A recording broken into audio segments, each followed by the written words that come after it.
yelloo na ndox mu set te ndox mu set dafa bokk ci dunni doomu aadama te biir kat amul seetu waral na lépp lu fay dugg dafa war a doon li nga xamante ne ni lu indil doomu aadama bi loraange ci wàllu wér-gu-yaram. One Stop Water Solution Limited ñu ngi fii ci biir réew taxaw temm fexe pour gis ne doomu aadama bu ne di nga naan ndox moo xamante ne ni ndex mu sell te wóor la ndax indil nañ leen ay xeetu filtres yi nga xamante ne ni mun ngeen koy jëfandikoo ci seeni pompe yi ci biir réew moo xam booxool ngay jëfandikoo wala pompe nawek yi ne bépp xeetu filtre bi nga xamante ne ni dina la indil wér-gu-yaram musal la ci loraange amal nañ leen ko ci biir réew am nañ 10-inch filter set of 3 bii nag ñett lay àndal bu ci ne ak li muy liggéey bokk na ci 5 micron pp sediment filter bii nag mooy segg ndox mi ba mu set génne fa lépp li nga xamante ne ni warta ànd ak ndox moomu bala nga koy jëfandikoo gat granule carbon filter bii nag mooy segg génne lépp lu xeetoog chemical ak organique yi nga xamante ne ñoom ñoo nekk ci biir ndox mi sellal ndox mi ba waral mu soppi li nga xamante ne moom la ndox mi di saf mu soppi cafin gi def ko ndox mu sell te óor CTO block carbon filter bii nag du yem rek ci segg ndox mi sellal ko ba mu sell waaye nag daf koy yokk ay ngéneel yi nga xamante ne ni day baax ci wér-gu-yaramu doomu aadama bi dëgëral waaye tamit yàggal lool sa yuur wi am nañ tamit 12-inch filter set of 3 boobu it liggéey bu nu mel lay def ñetti filter yépp benn bu nekk ak lu muy liggéey am nañ 10-inch post carbon 10-inch coconut carbon 75 GPD PO1 membrane bi amal nañ leen bépp xeetu water tank tàmbalee ko ci 500 litres 5000 ba ci 1000 litres ak plumbing fittings kon nag mbokk yi bu ngeen buggee naan ndex yu sell te wóor seeti leen One Stop Water Solution Limited suñu makkaan bu mag baa nga foofa ca Sukuta Highway Mariama Kunda Johnson wala nga call ñu ci 505 5691 796 8272 One Stop Water Solution Limited ndox mu set mooy yàggal dund ni doomu.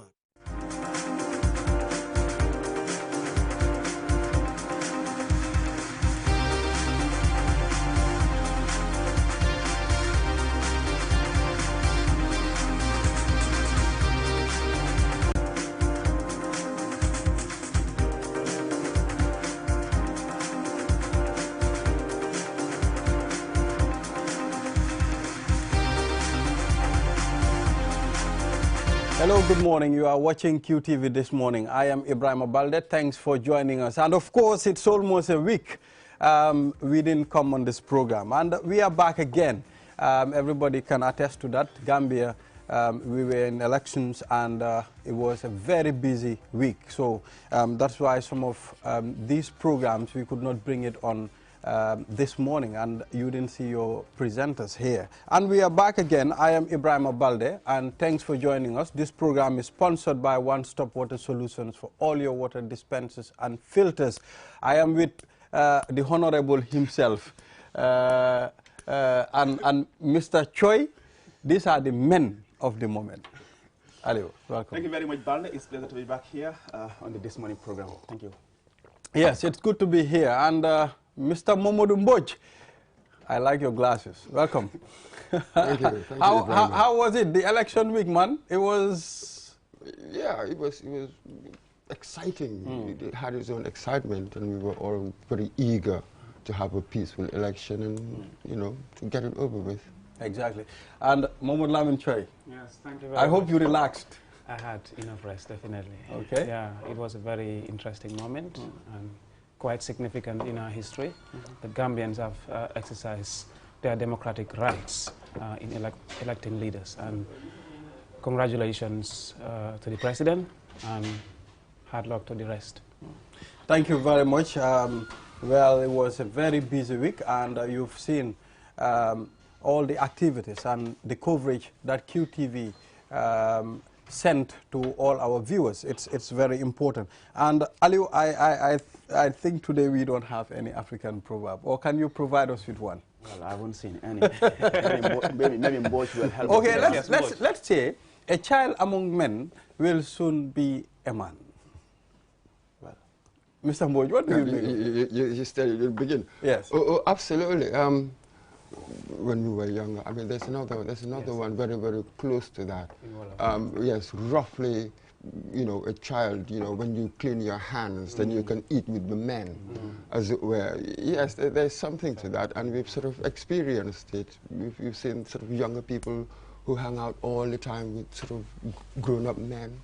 and then perhaps the way you learn things, as it were, because you've got these grown-up examples around you all the time, maybe you might mature earlier than, you know, your peers who do not have such a thing. So that's it. You know, when you're smart, it doesn't matter how young you are. You can sit with the grown-ups and make big-time decisions. Well, sometimes it's not advisable for a child to sit with grown-ups. I mean, Mohamed Lamin Choi, what do you think of that? For me, I think it is advisable. It depends on the approach the child uses, and the elders also. It's a collective approach, sort of. Because for me, I see elders as schools. When I sit before elders, what I do as a child is to sit, observe them, listen to what they say, tap from their experience and their knowledge, and that really shapes my character. It shapes me. It molds me to become a better person. So when a child sits with elders, listen attentively, observe, and draw lessons. That keeps you growing with enough maturity. And at least I was able to, you know, benefit. Well, Aliu, like that. Yeah. in our society now, I mean, things are changing. This new way of living, the way of life now. I mean, I can see parents are getting closer to their children. It's different from back days. I mean, where children are not allowed to get closer to elders because it's a form of a taboo that kids should be with the kids and the elders should be with the elderly. Well, for me, I think I would disagree somehow, even though, like you said, things are changing. Previously, I mean, kids were not very much close to their parents, but I would say, I mean, most of them were better prepared back then than now. I mean, now with the advent of the social media, the smartphones and all that, people are not also getting closer as you think. I mean, everybody is on the phone, smartphone, social media and all that. But like you said, it's important that, you know, as a young person, as a kid, it's always it's good to get closer to elders, but then responsible elders that will guide you to be a better person. And then for me, I think that's the most important thing. Exactly. Mm. Associate yourself with people who will make you a better person and not people who will use you for their own interest. I don't think that will really help. But then, like you said, it's important that, you know, you get closer to people who have experience, who can, you know, at least impact positively on your life. Yeah. Ali, you mentioned something very important. Responsible elders. It is very important. Well, viewers, thank you very much once more for joining us. And this is QTV's This Morning. And we are about to roll. We'll take a short break. After the break, then we'll go straight to the newspaper review. And I'll be doing the newspaper review with the whole team, Mohamed Lamin Choi, Aliu Sisay, and of course our own Mr. Momodou Mbouj. Remember, this program is officially sponsored by One Stop Water Solutions. They are located at Sukuta Jabang traffic lights. We'll be back after the break.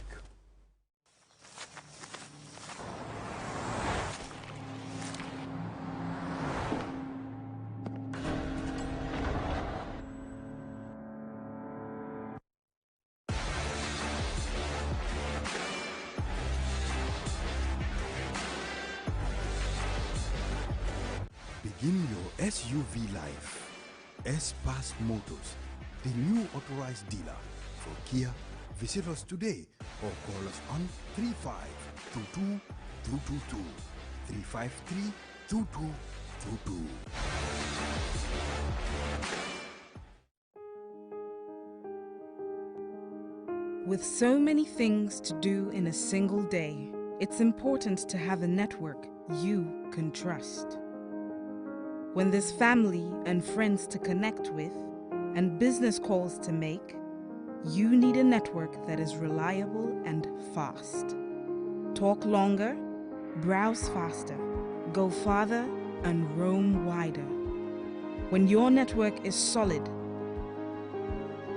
the world is your oyster. QCell, your trusted network in the Gambia.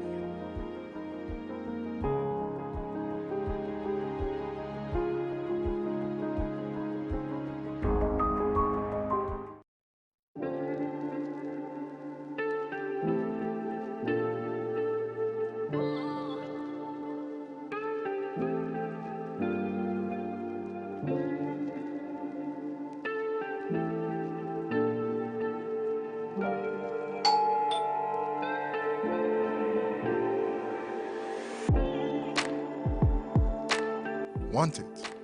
Order for it and pay quickly using QuickPay on the QMoney platform. With great technology comes ease and convenience. Get a glimpse of what a comfortable life is with QMoney by dialing *323# now. Call 133 for more information. QMoney, Sunyu Kalpe.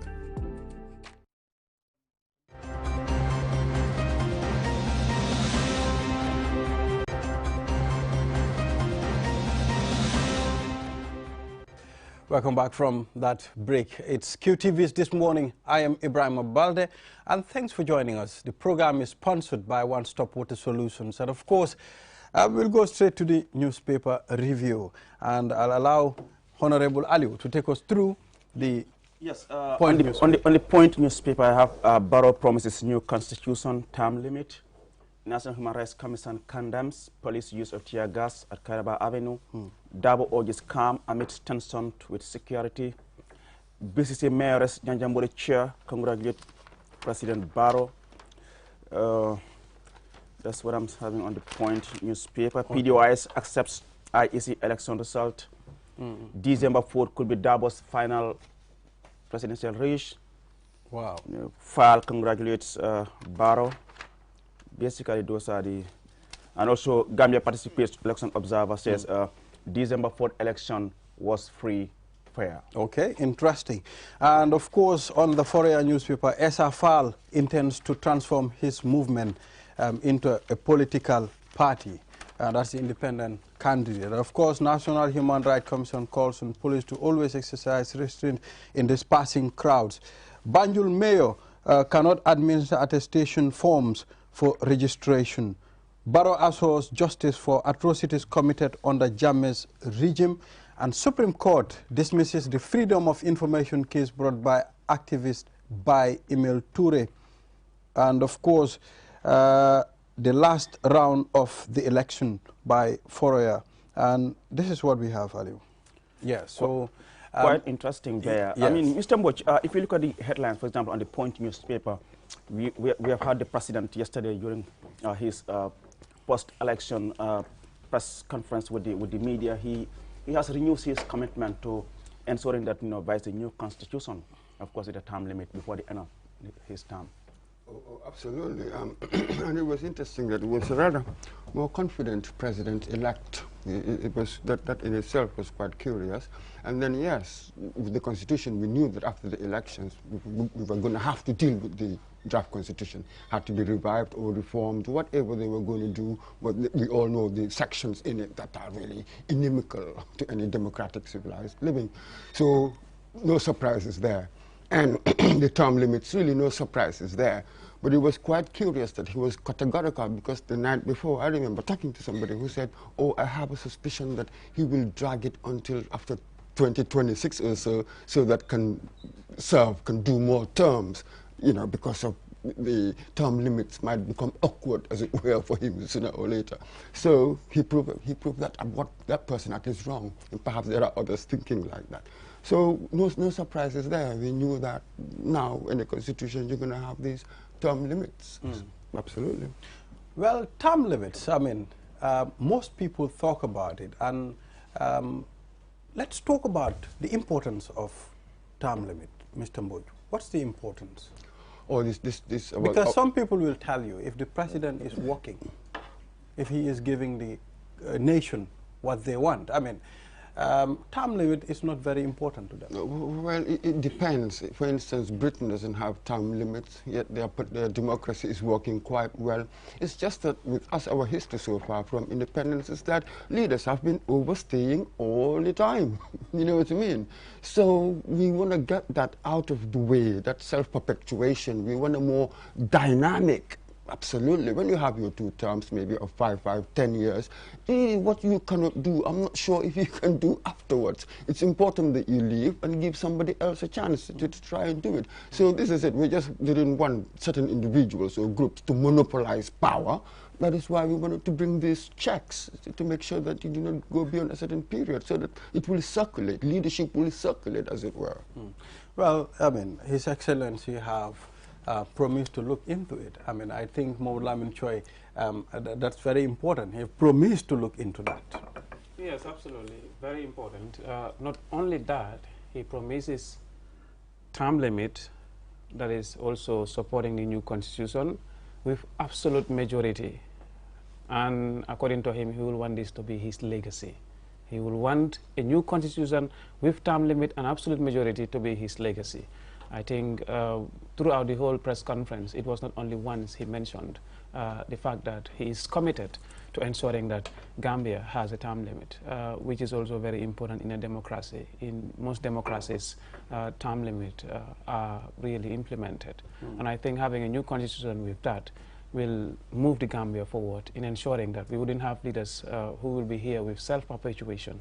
We've seen what it has cost this country, our experience.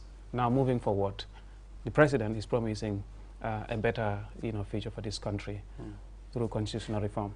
Well, in your case, I remember having an exclusive with the president some months ago, and then, like you said, where he has also renewed his commitment to ensure that the draft constitution, becomes part of his legacy.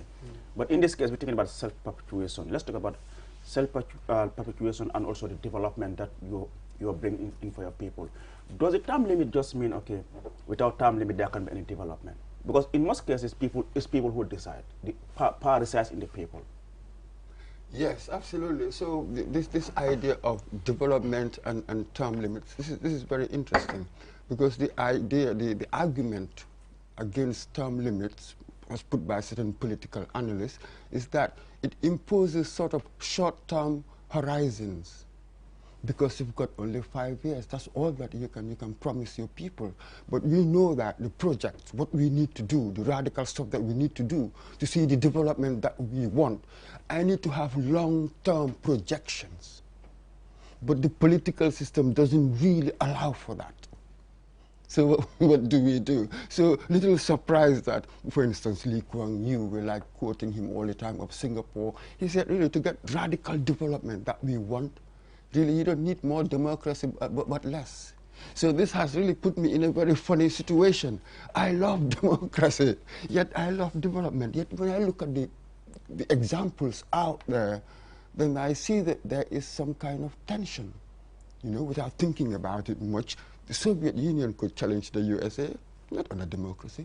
China can come and do what it's doing, not on a democracy, really. So we see all of these things. So what is the balance between that democracy that I want, the art of the compromise, really, and the radical stuff that I need to do, which will really, a lot of people will not like. How do we balance the two? I have no idea. Okay, Ali, interesting. Let's see what will happen. As far as he promised to look into it, let us wait and see. But I believe, I have a little confidence that, if he promised, he's going to do it. Because certain things have been promised and we are enjoying it. Democracy have been promised and we are enjoying democracy at the moment. Let's talk about the press conference yesterday. There is a journalist that asked a very important question, that is, what do you have for the youths and the women? As you know, I've heard Aliou Cisse on the election night. Aliou said many women came out to vote. And when it comes to elections, women participate more. Recently, we've seen the youths. They came out in large number to vote. And most of these youths, if you look at it, they voted for the NPP. And by the way, if you look at the figures, you will realize that the number of people that have registered for this election, almost 555,000 are between the ages of 18 and 35. Quite interesting. Interesting. So the youths are very important, as much as the women, Mr. Mbod. We can help it, particularly with the youth. I understand that some 65% of our youth, of our population really, under 25. That is just the nature of the demographic. Now youth will be quite significant in deciding electorally. In elections, youth will be very important in deciding who's going to win. Absolutely, what are we going to do for youth and women? This is going to be a long-term project. It's going to be an extremely difficult thing. Government can employ where it can, but you have to create the conditions where they will get employment. We all know that job creation is the toughest policy to get right, but that is what we need to get right. And education, we all know that, you know, especially in STEM and that sort of thing, the areas, the priority areas for the country. So this is the key. How are they going to do it? I mean, it's going to be a long-term project. We all know that, but you've got to know what is it that you can do now. What is the policy? What is the plan? Now later we'll begin to say it. I think that with the term just ended, we've seen some improvements, particularly in Gabes and in WAS. When you look at these indicators, there's been some improvement compared to some periods in the past, but there's a lot more to do, and that's the key, women and youth. And look at the women, the most they voted. We had far more women registered to vote, far more voted, as it were. But again, look at the leadership, 6, not a single woman. 6 presidential candidates, not a single woman. So there is something there, not just Barrow, the whole country, everybody, every other party. I was against stuff like quota system. But now maybe I like the idea. We have to force it, otherwise it's going to be extremely slow. Each party, quota into executive, 30%, whatever, but maybe that must be introduced. Positive discrimination sometimes. It's the just thing to do. The USA did it with black people. I don't mind positive discrimination at all, sometimes. TRRC, he also touched on the issue of the TRRC, I mean, victims and his, you know, his interest in international justice stuff, but he has made it very clear that it's not a decision for him alone to take. It's about his government. And he has, you know, reassured the world that, you know, is committed to the TRRC as the architect of the whole process. A bit on youth here, okay. The president, during the press conference, highlighted the policy his government intends to implement, and that is focusing on more developing the skills of young people. I think the problem that we have starts from our education system. How much of relevance does our education has so that youth are employable in the market?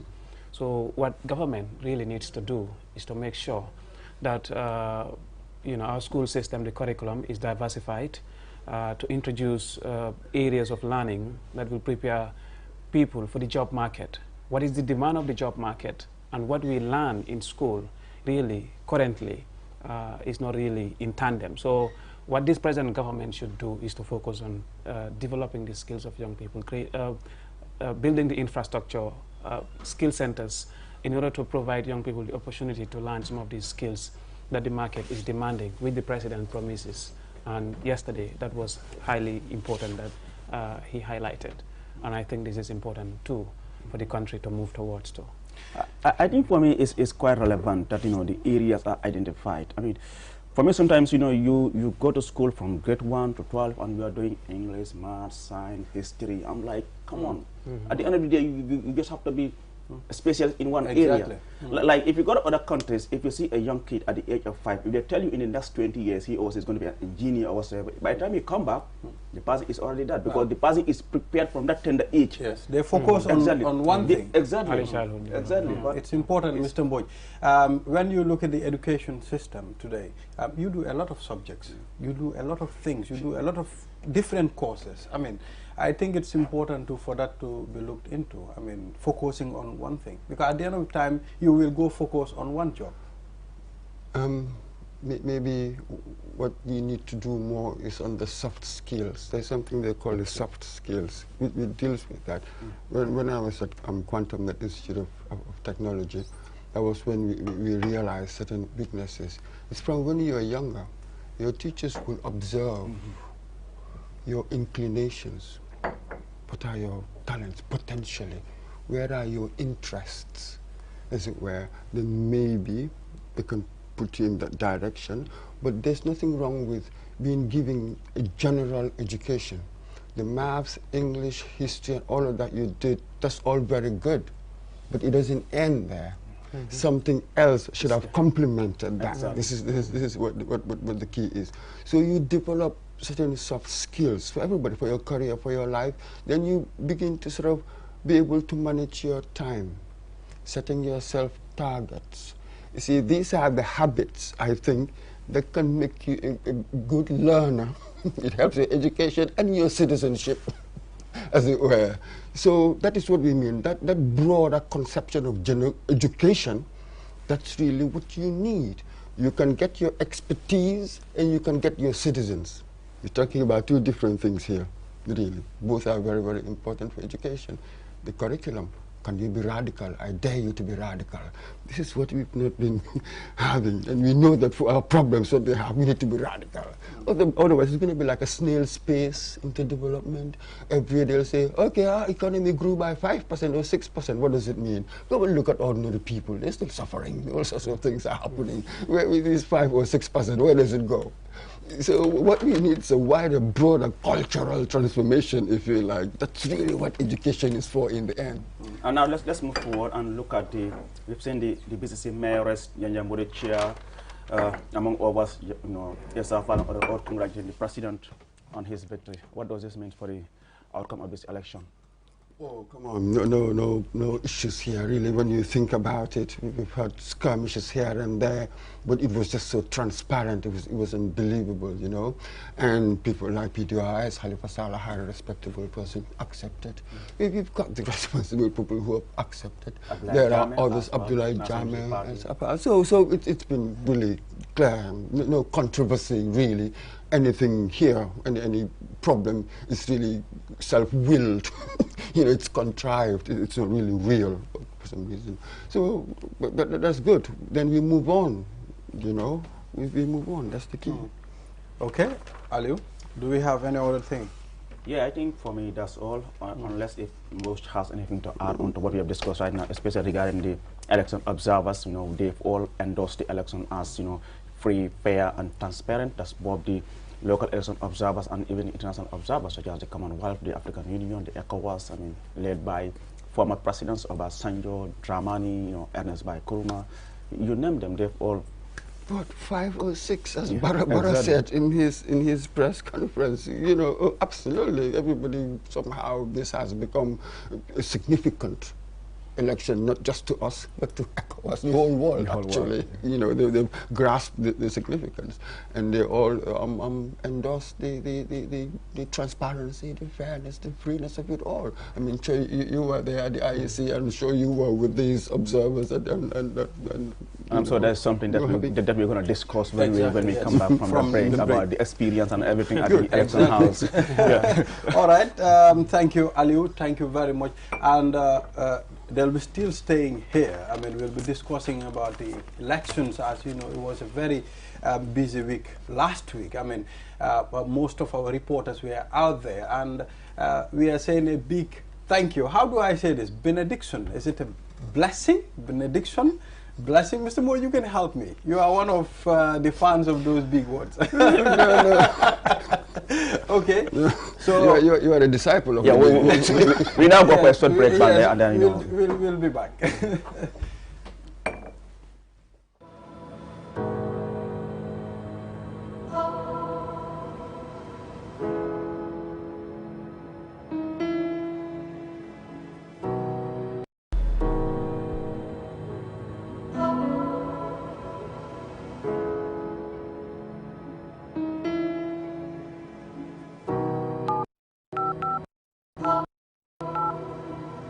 I am the light goddess.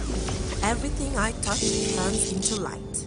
I am the light at the end of the tunnel, and my technology is the answer. I am the happiness in your life. I keep you connected, and I am Q-Power. I am Q-Cell. I am Sunibus. We innovate, others follow. Call 111 for more information.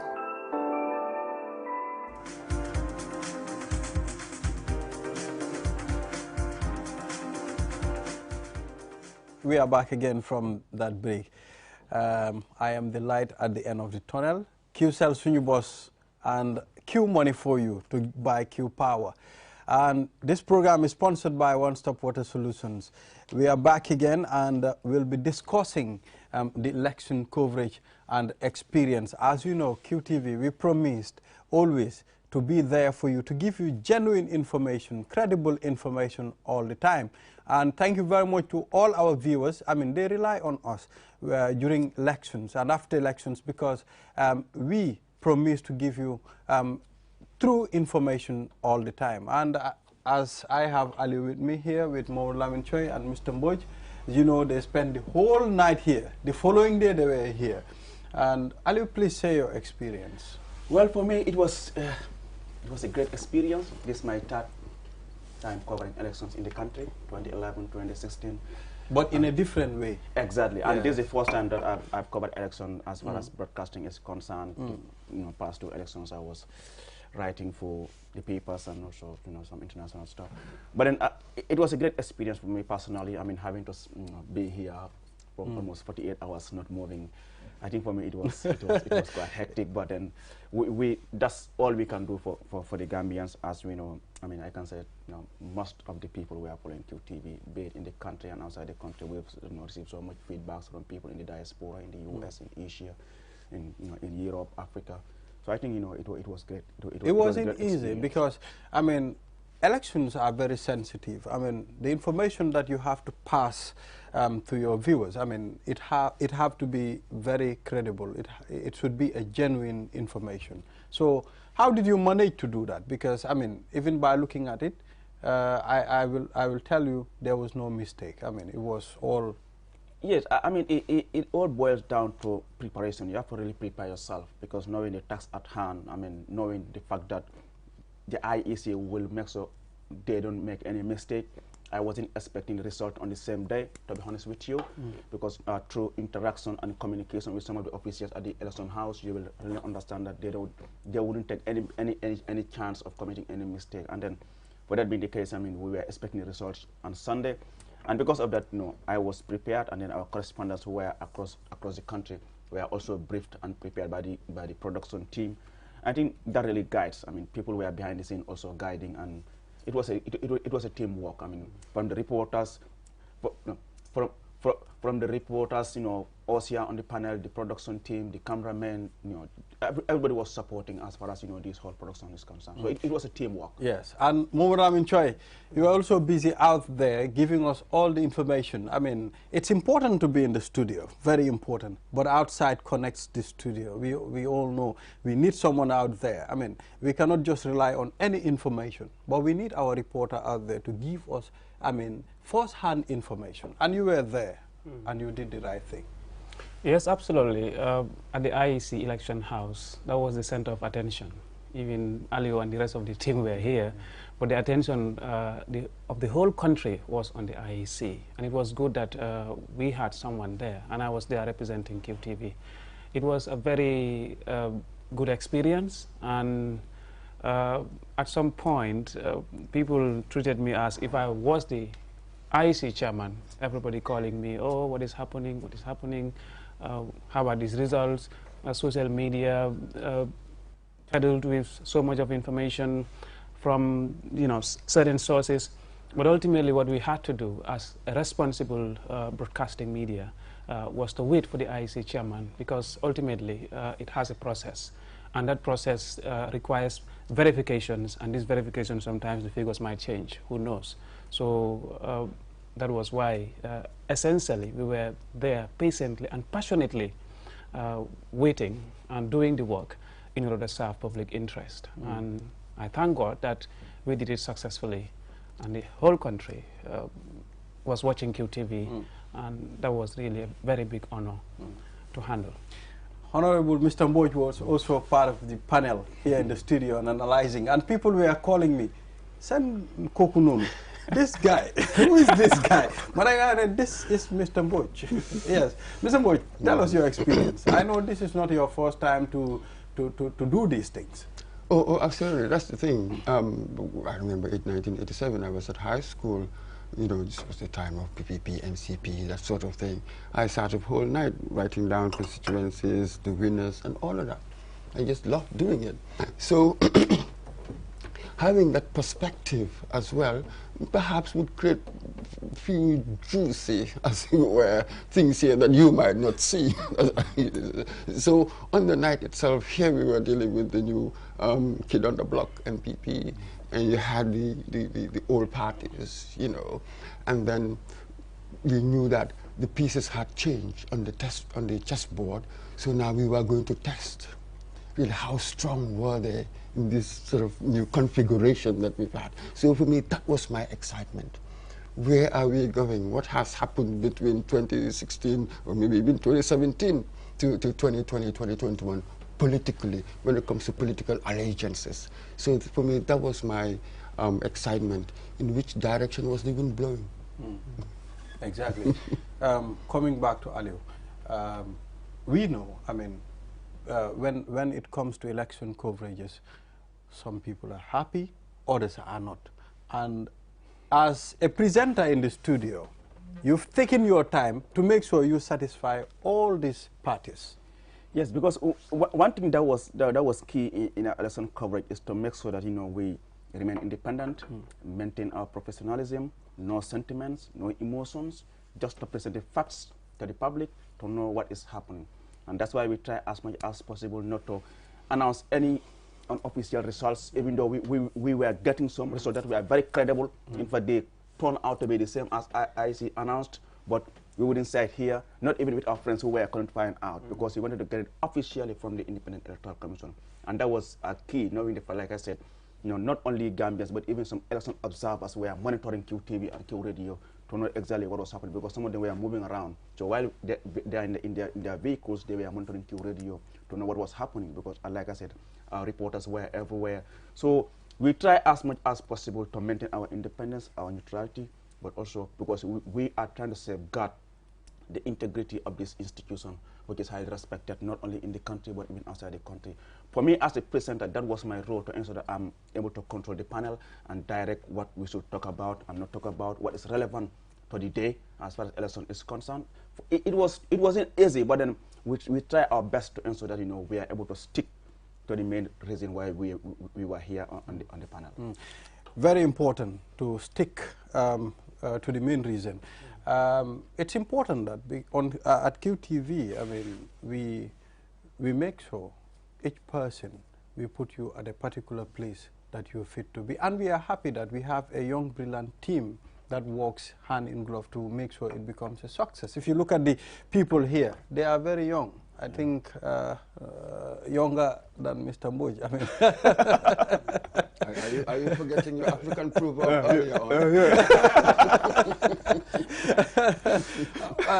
So how did you manage? I mean, Aliu, sitting here for almost 2 days without sleeping, it's a problem. It's not easy, but like I said, I mean, this is not the first time I'm covering election. I remember in 2016, I did the same. I was at the IEC. I was there with Ansumana Eso Nyasi, Sekou Jame, and many other colleagues. I remember that tense night we were there. At some point, we even had to approach the now Vice Chairman, Joe Collins, who was then the Director of Communication, to find out, are we really safe here? Because the environment wasn't conducive at all. I mean, even, from the look of things, you realize something wasn't right. Even the chairman, you were seeing him going up and down. It was a quite tense night. So for someone like me, I mean, it was something that I have experienced. You are used to it. Exactly. I've covered elections before, so I was really prepared, and I know what was at hand. I knew it was a huge task, and then knowing the fact that this was a different election in the sense that, for the first time in over 22 years, Gambians were going to the polls with everybody, having that confidence that your candidate was going to win the election, because there's democracy now. People were openly expressing their views, and I think because of that also we have seen the increase in the number of people that came out. 89.3% is not a small number. So because of that, so many people came out. There was so much interest in this election. Everybody was keenly following the media. So when you're here on this platform, you just have to ensure that you maintain that independence and neutrality. And for me, this election was indeed very, very, very interesting. Mr. Mboj, what's the disadvantage of sending a wrong information? As Aliu mentioned, we have a lot of social media results that were coming. Even I was at home, I've also received a lot of messages from different people.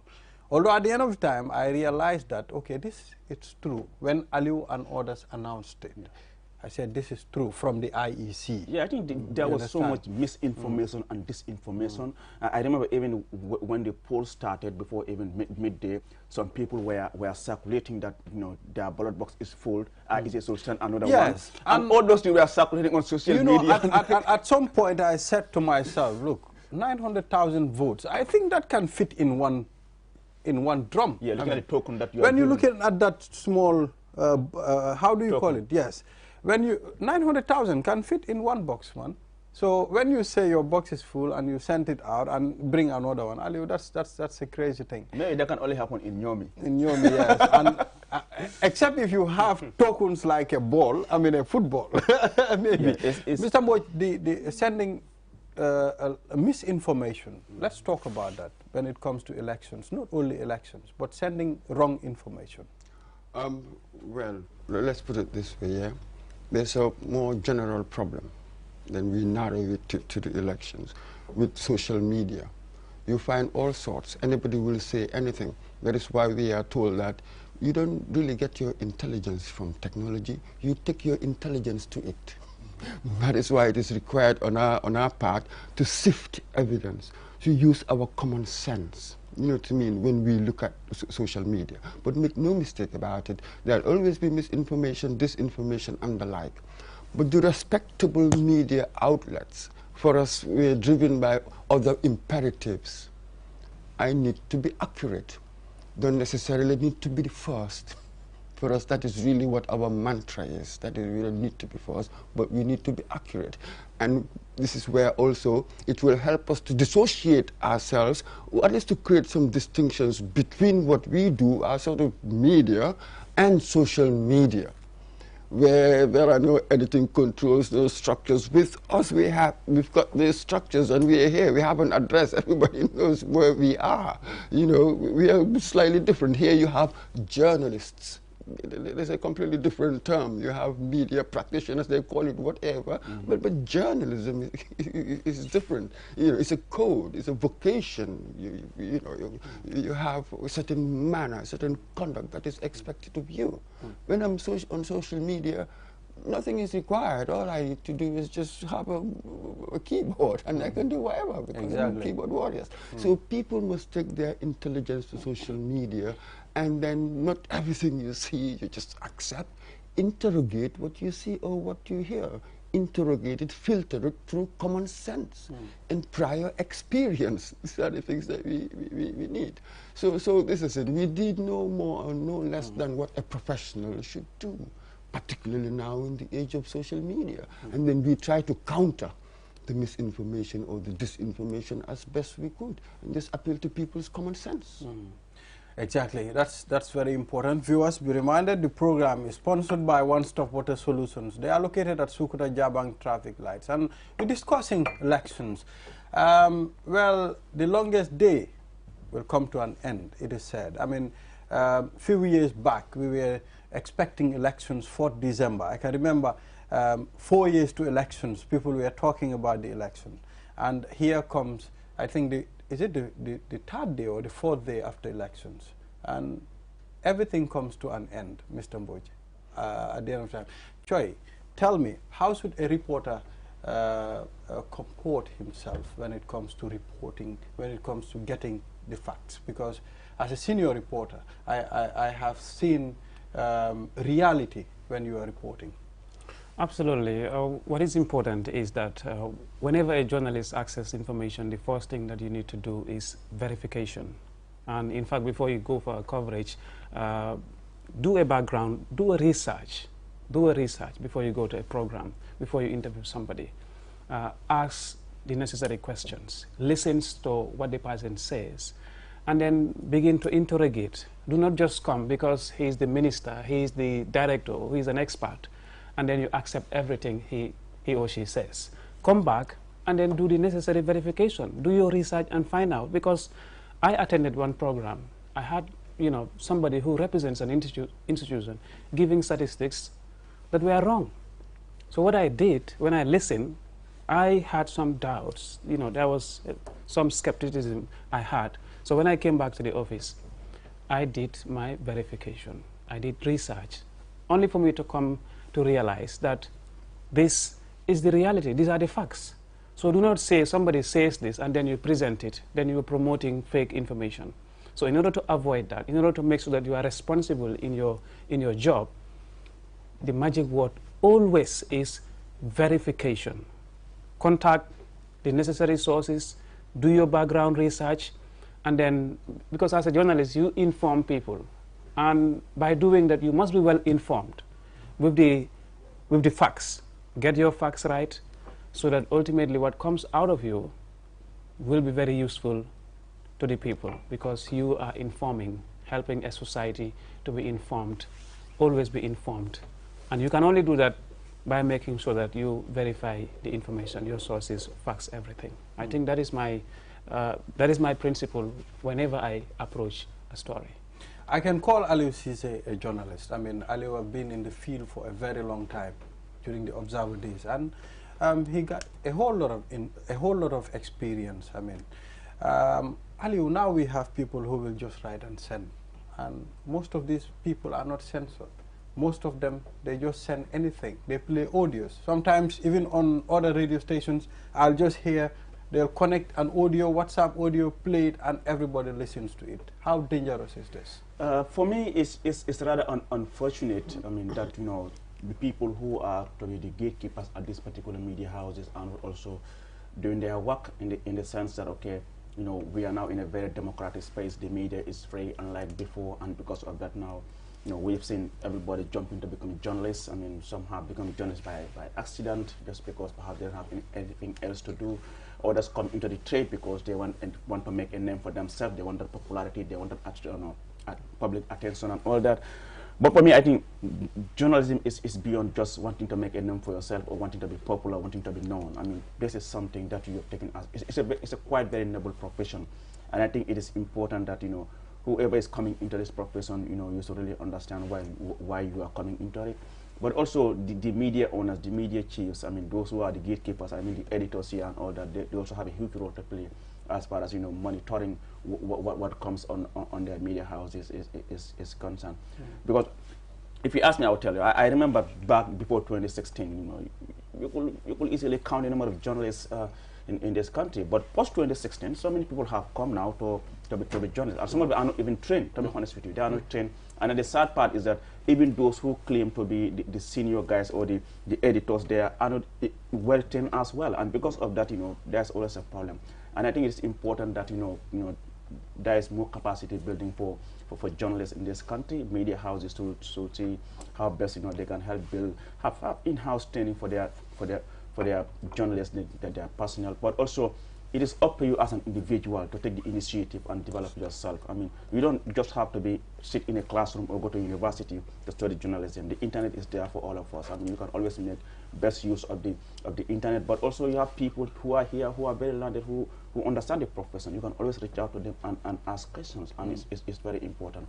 Like I always say, I mean, no disrespect to those who have been to the university and studied journalism, but for me, in most cases, just going to the university and study journalism doesn't just make one the best. You know, we have some people who have never sat in a classroom and studied journalism, but today they are one of the best journalists in this country.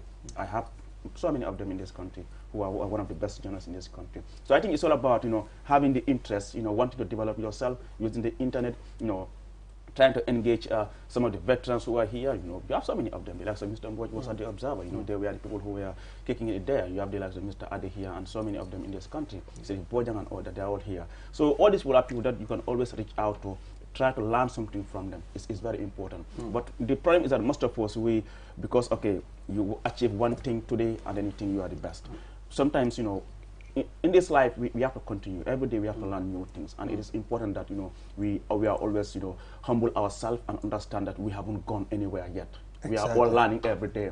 But if one feels, okay, you know it all, and then, you know, it's always a problem in this country. And I think that is really affecting so many young people. We don't really want to, you know, learn from our elders because we think we know it all, or we have it all. I mean, for me, that's not really important. Wherever you go, when you meet with the veterans, always subdue yourself, humble yourself, and try to learn something from them. When they talk, you listen and make sense out of what they're saying. But if you feel you know it all, and, you know, you don't want to learn from anybody, it's always a problem. And that has really, you know, ruined the careers of so many young journalists in this country. Absolutely. They're quite evident. They haven't heard that actually the more you know that you know nothing. Exactly. It's quite He who knows not and make himself he knows is a fool. And he who knows and makes himself he don't know is a fool. You understand? Sometimes at some point people call me a journalist. I tell them I'm not a journalist. I am a presenter. A presenter is different from a journalist. You understand? You can call Aliou Ceesay a journalist. You can call Choi a journalist. You can call Mr. Mbodj a journalist. But Balde is not a journalist. I am a presenter. You are the veteran journalist. Although I am given that badge by Mr. Adi. Mr. Adi, yes. Veteran journalist. He called me VJ.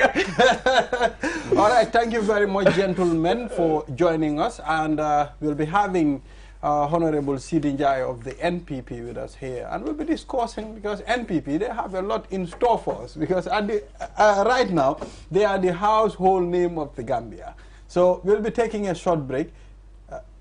Well, okay. I mean, we'll take a short break and we'll be back. Stay tuned.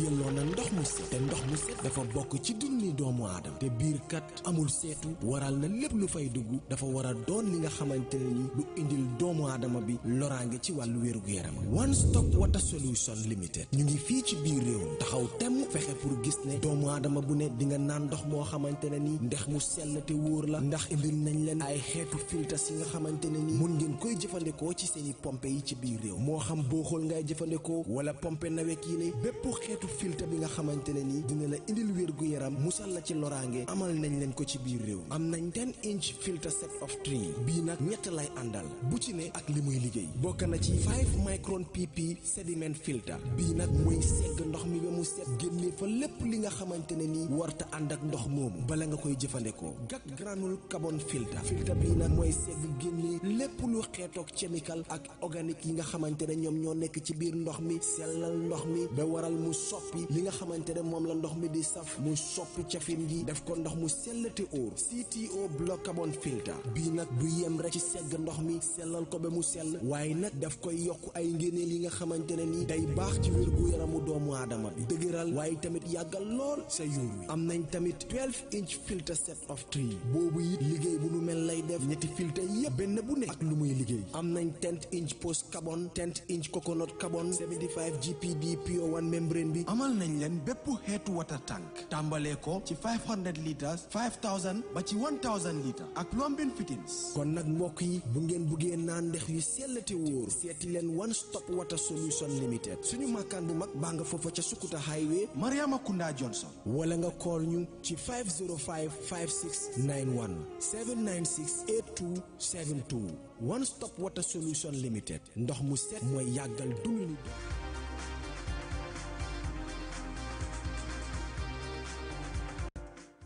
Welcome back from that break, and we apologize. We mentioned that we'll be having Sidi Njai, and he's running late at the moment.